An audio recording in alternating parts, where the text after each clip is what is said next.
Built to withstand the power of the ocean, seawalls are designed to protect coastlines from massive waves and storm surges. From towering barriers shielding cities to innovative designs that blend with nature. Join me, we're going to explore 15 of the most impressive sea. Number 15. The Venice Mo project in Italy. The Mo project is an ambitious engineering program that's been designed to protect Venice in Italy from the increasing problems the city's facing from acqua alta, or high tides, and the storms that generate large waves. It's a system of movable barriers that are located at the 3 inlets that connect the Venetian lagoon to the Adriatic Sea. First designed in the 1980s and becoming closer to reality in the early 2000s, Mo's was conceived as a defense mechanism against tides. The system's made up of 78 large, mobile gates that are installed on the lagoon floor, and they lie flat and submerged when they're not in use, allowing ships and tidal and cause significant delays. The project did achieve something important in October of 2020, when it successfully protected Venice during a high tide of 4.5 feet or 1.35 meters, which would have otherwise flooded much of the city. This marked the first time the barriers were deployed in a real-world scenario and provided a demonstration of their effectiveness. Environmentalists have worried about the impact of these barriers on the delicate ecosystem of the Venetian lagoon, and prolonged closure of the inlets could disrupt the natural exchange of water, affecting marine life and the quality of the water. Mo's means this can be carefully controlled and will hopefully protect Venice for decades or even centuries. Number 14. The Galveston Sea Wall in Texas. The Galveston Sea Wall in Texas in the U.S. was built in response to the devastating 1900 Galveston hurricane, which was one of the most destructive storms in U.S. history. Work on the seawalls began in 1902, with it initially stretching 3 miles or 4.8 kilometers along the Gulf Coast. And this combined effort of the seawall and grade raising gave Galveston much more protection against any potential future events. The seawall has since proved highly effective in reducing any storm surge damage, most significantly during Hurricane Ike in 2008. While much of the surrounding region suffered extreme damage, the seawall reduced the impact on central Galveston. However, hurricanes aren't the only force the seawall contends with, and it's also slowed down the process of coastal erosion.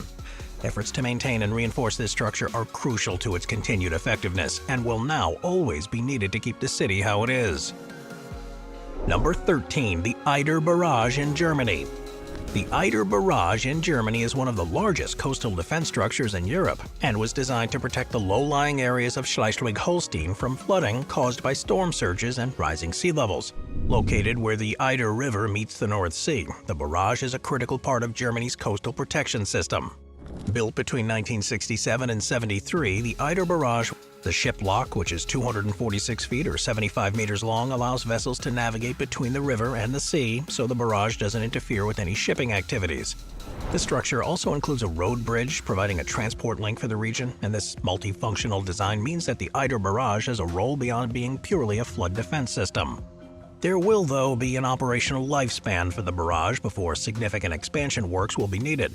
Rising sea levels and more frequent extreme weather events test the limits of this existing infrastructure, and it's expected that within a few decades it'll need to be made taller and tougher if it has any chance of enduring the conditions that are expected by the end of this century. Number 12. Vancouver Sea Wall in Canada. The Vancouver Sea Wall, which is a famous feature of British Columbia's largest city, is the world's longest uninterrupted waterfront path, with a length of around 17 miles or 28 kilometers. It is a practical flood defense mechanism and a recreational space that wraps around Stanley Park. The waterfront remains vulnerable to storm surges, tidal forces, and rising sea levels due to climate change, and while the seawall has successfully lowered against those risks, protecting the city's infrastructure and waterfront properties, in recent years the city has undertaken studies to enhance its durability. Proposed measures include raising its height and adding green infrastructure like vegetated shorelines to absorb wave energy while supporting biodiversity. Conservation efforts, too, ensure that the seawall coexists with those natural environments, minimizing its ecological footprint, and, of course, the path provides access to cultural landmarks like the Vancouver Aquarium and the indigenous totem poles. It is proof that a seawall doesn't have to restrict the use of a coastline while protecting it, and can be designed in a way to benefit everyone. Number 11. The Plymouth Sea Wall in the UK. The Plymouth Sea Wall in the United Kingdom is an important piece of infrastructure that helps protect the historic city of Plymouth. Located on the south coast of England, Plymouth has a long series of events like this have been frequent and severe, necessitating continual maintenance and upgrades to the seawall. The wall not only serves as a physical barrier, but also part of a broader flood management strategy that includes tidal barriers, drainage improvements, and the restoration of natural floodplains. One of the new techniques, though, is that instead of simply adding further concrete to this wall, a new approach has been adopted. This has seen the addition of eco-friendly designs, such as textured surfaces that encourage the growth of algae and holes that sea life can live in. This has helped to sustain the life in the region, but also encourages the development of a natural barrier against waves and tidal forces, which is now seen as the most cost-effective and environmentally conscious way of doing it. Number 10. The Nampo Dam in North Korea. The Nampo Dam, which is also known as the West Sea Barrage, is at the mouth of the Taedong River near the port city of Nampo. One of the biggest pieces of infrastructure in the country, it was built for two main purposes: to prevent seawater and large waves trade and transport. The barrage has been a game changer for flood management here. By controlling the flow of water between the river and the sea, it reduces the risk of flooding during heavy rains or typhoons, which are common in this region. This has helped protect not only agricultural land, but also urban areas along the Taedong River, including the capital city of Pyongyang, which relies on the river as a water source. As is often the case with large-scale structures like this, though, the wall has disrupted the natural ecosystem of the estuary, affecting fish migration. The dam has led to the accumulation of sediment upstream, which can reduce the waterway's navigability and means that there's a need for dredging operations. The dam's long-term effectiveness is now also in question because of rising sea levels and more extreme weather events, and in recent years there have been a number of waves that have been able to breach these defenses. Number 9. Pondicherry Sea Wall in India. The Pondicherry Sea Wall, which is along the coastline of Puducherry in southern India, is an important piece of infrastructure that protects the city from the volatility. The seawall did prove its worth during events like the 2004 Indian Ocean tsunami, when it shielded large parts of the city from the waves. While the tsunami caused significant damage to nearby unprotected areas, this seawall controlled its impact with Puducherry, saving the community from effects that were seen elsewhere. Over the years, Promenade Beach, which once had a wide sandy stretch, has mostly disappeared due to this disruption. And with efforts being made to address the issues through beach nourishment projects, they require regular maintenance and significant investments. While it does limit natural beach habitats, the crevices between the granite boulders provide shelter for various marine organisms such as crabs, mollusks, and small fish. This has to be done carefully, however, as it's become far more than just a coastal defense. The seawall is now part of Puducherry's cultural and social life. Running parallel to the promenade, it offers a scenic walkway that attracts locals and tourists. And especially in the early mornings and evenings, you'll now see people strolling along the seawall, enjoying the landscape. Historically, Cardiff Bay had been a hub for coal export during the 19th and early 20th centuries, but its importance fell with the decline of the coal industry. By the 1980s, the area had fallen into neglect, with derelict docks and tidal mudflats that were vulnerable to the tides and waves caused by storm surges. The barrage project was part of a wider redevelopment strategy by the Cardiff Bay Development Corporation to rejuvenate the area. It's made up of several parts, with locks for shipping, sluice gates to regulate the flow of water, and a fish pass to support migratory fish species. The sluice gates control the water level within the bay, maintaining it at a constant height no matter of the tidal conditions. And by blocking waves and the inflow of seawater, it's now created a freshwater waterfront area, suitable for leisure throughout the year. There's also a hydroelectric turbine that generates green energy from the flow of water through the sluice gates, which has meant that the project has helped with the whale's sustainability needs. Aware of how this could all have major ecological impacts, though, great effort was made to support the nature with attractions like water sports, boat trips, and cultural events. And it's been vital to rebranding Cardiff as a modern, dynamic capital city. Moving on to number 7, Alow Dyke in the Netherlands. The Alow Dyke, or Closure Dyke, is one of the Netherlands' biggest ever engineering projects, and it's one that shows the country's long battle with water. Built between 1927 and 1932, the Alow Dyke covers a distance of almost 20 miles or 32 kilometers across the Wadden Sea, connecting provinces of Friesland and North Holland. The wall serves a number of purposes, protecting the Dutch interior from flooding due to storm surges and tidal activity. It separates the saltwater Wadden Sea from the freshwater East Jelmeer, and it also supports vital infrastructure and the natural environment. The idea for it was first put forward in the late 19th century by engineer Cornelius Lely, who proposed the transforming a shallow inlet of the North Sea into a freshwater lake to protect the surrounding low-lying land.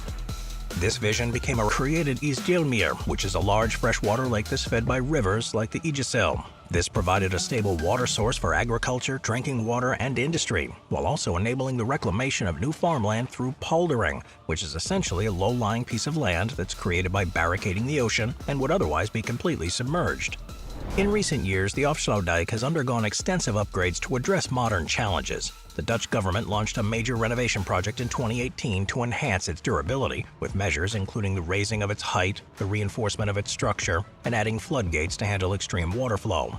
A fish migration river has also been introduced to allow fish to move between the freshwater and saltwater, so ecosystems can continue to thrive even with such a major blockade in the way of their usual routes. Number 6. The Guyana Sea Wall. The Guyana Sea Wall is a vital defense structure in Guyana, which can be seen along the country's Atlantic coast, stretching for over 280 miles or 450 kilometers, as well as important agricultural and industrial industries. Without the seawall, the Atlantic Ocean's water would inundate the area, causing devastating damage to homes. Initially made of simple earthen embankments and wooden barriers, the seawall was later fortified with stone and concrete as the threat of flooding became more severe. The structure was designed to act as a barrier against the waves of the Atlantic, so had a sloping design that helped to dissipate wave energy. Over the years, the seawall's been upgraded and expanded a number of times to make sure it can handle the changing pressure it faces. Rising sea levels have made the job of maintaining and improving the seawall more important, with increased tidal surges and unpredictable weather patterns threatening to overwhelm it. So far, though, it's been a success and continues to protect the communities of the country. It also had a surprising ecological effect, whereby it's provided habitats for various marine and bird species. Mangrove reforestation efforts along the coastline have also become a new way of reinforcing the wall, because these act as natural buffers against the waves, reducing erosion. This reservoir is unique, though, because it's formed by a combination of fresh water from the city's catchment areas and rainfall. By damming off the channel, the barrage prevents seawater from waves and this tidal action from entering the reservoir, ensuring that there's a stable supply of fresh water. This contributes significantly to Singapore's 4 national taps, which is a strategic framework for ensuring the country's water security through different sources. Singapore is a densely populated island, and it's highly susceptible to flash floods during heavy rains and storm surges from the ocean, especially in low-lying areas. This barrage controls the risk by acting as a tidal barrier, and its system of 9 crest gates can be lowered during low tide to release excess storm water. A series of high-capacity pumps can also quickly drain water from the reservoir into the sea when rainfall coincides with high tide, further protecting against the risk of flooding. While it does have clear functional uses, the Marina Barrage has become a vital part of the city since opening entirely in different ways as well. The Marina Reservoir, for example, has enabled one of the world's most ambitious coastal defense systems. They were built to protect vulnerable northeastern coastline of the country from devastating tsunamis and storm surges. Covering a distance of over 250 miles or 400 kilometers, this network of seawalls was designed and expanded following the Great East Japan earthquake and tsunami of 2011.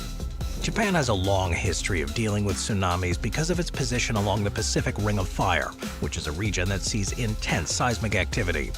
Coastal seawalls in Japan date back to the early 20th century, with modest seawalls built to protect small fishing villages from moderate waves. Over time, these defenses evolved into taller and more extensive systems as engineering techniques advanced. But while many communities thought their preparations were more than enough, the 2011 tsunami revealed the limitations of the existing seawalls, with many of them being overwhelmed by the sheer size of the waves, some of which reached heights of over 130 feet or 40 meters in certain areas.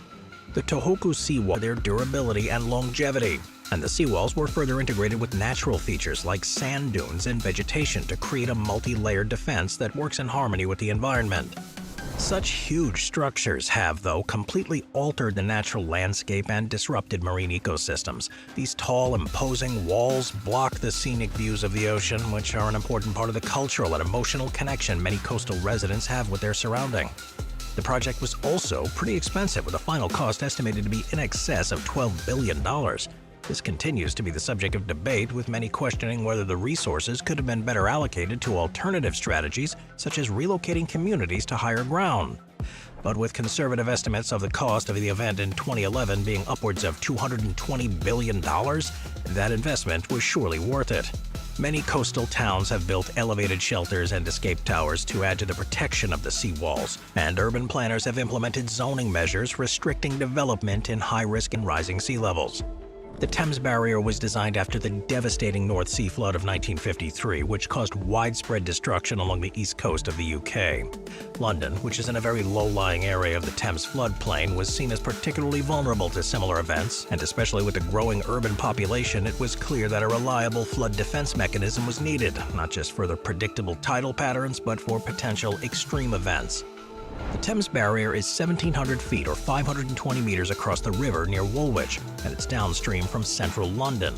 Its design is made up of 10 steel gates that are supported by concrete piers.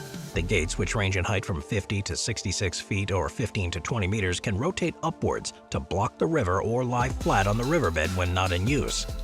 Each gate is hollow, made of steel, and filled with water to stabilize it when it's being used. The structure was designed like this to allow water navigation and flood prevention. When a surge or a strong storm is forecasted, the gates are raised that it may remain effective until around 2070, thanks to conservative design parameters and upgrades. Long-term plans are, though, already being developed to ensure London's flood defenses remain as effective into the next century, with the Thames Estuary 2100 plan, developed by the Environment Agency, outlining strategies for addressing future risks. Number 2. The Grandf Port Breakwater in Iraq. The Grandf Port Breakwater, which is located in southern Iraq near the city of Basra, is a huge engineering project that forms part of the Grandf Port development. Designed to be one of the world's largest ports, the Grandf project is an initiative to transform Iraq into a major player in the global shipping industry by connecting the Middle East to Europe and Asia via the Arabian Gulf. Iraq's geographic location means it's in the ideal place to be a valued stopover for international trade, offering a direct link between the Gulf region and Europe. The Grandf Port project aims to change this by creating a modern, high-capacity port that can handle massive coastal safety. The breakwater includes features such as wave dissipators and a slope designed to absorb and deflect wave energy, so it's as effective as it possibly can be with the technology that's currently available. The Italian engineering company Trevi Group played a major role in constructing the breakwater, working alongside local contractors and engineers to deliver the project, and without it, the Grandf Port project would be impossible. Now, though, with the breakwater in place, Iraq will be able to compete with major ports in the Gulf region, such as Jebel Ali in Dubai and Hamad Port in Qatar. The port's location will allow Iraq to reduce its reliance on neighboring countries for access to shipping routes and provide a shorter alternative to the Suez Canal for goods traveling between Asia and Europe. Number 1. The Samanjeom Sea Wall in South Korea. The Samanjeom Sea Wall in South Korea is part of the country's land reclamation and development project, and it's located on the west coast of the Korean peninsula near Gunsan. The seawall is 21 miles for growth and regional development. The main goals of the project were to provide farmland for food security, create freshwater supplies, and encourage economic activity. Work on the seawall began in 1991, and it was finally completed in 2010, involving extensive dredging, landfilling, and the placement of millions of tons of materials. The project required new techniques and careful planning to address environmental, geological, and engineering challenges. So, for example, geotextiles were used to stabilize the soft seabeds, and the sluice gates were equipped with advanced systems to manage water levels and salinity.